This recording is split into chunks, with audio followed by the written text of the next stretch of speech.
yurak yutishga kelish ham katta gap. Vindas kuchli zarb bilan darvoza to'riga joylab qo'ydi. Josh Ular esa Nottingham futbolchisiga bosim qilmoqchi. Qarang, to'g'riga tepdi. Ikkilanganda odatda mana shunday qiladi futbolchilar. Vindasda ham qo'rquv bo'lgan demak.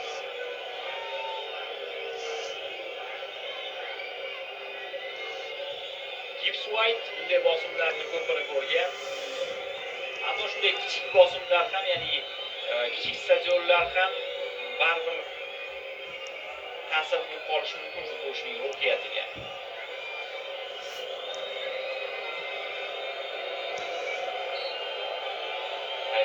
Maksimovichga ruxsat berildi. Gibbs White xotirjam, go'yoki ta'sir qilmayotgandek. Yurdi. Hop, gol urdi. 1-1. Morgan Gibbs White endi muxlislarga yuzlanyapti. Juda tajribali futbolchi. Gibbs White shuncha bosim ostida yana bir necha soniya ularga qarab jimgina turdi tepmasdan.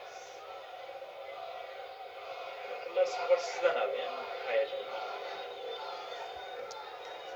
Demak, James McLean zaxiradan tushganlar.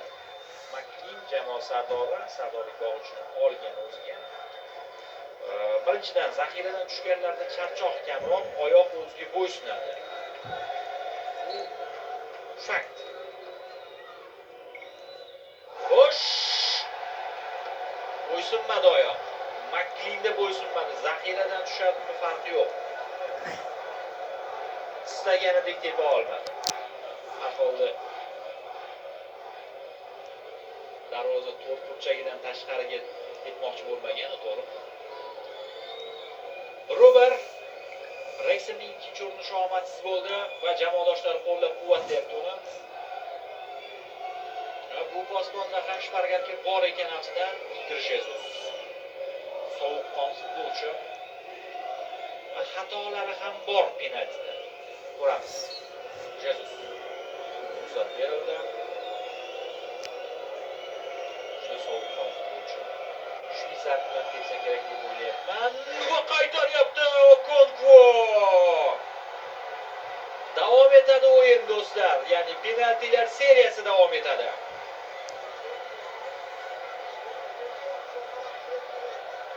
Raqobat bor.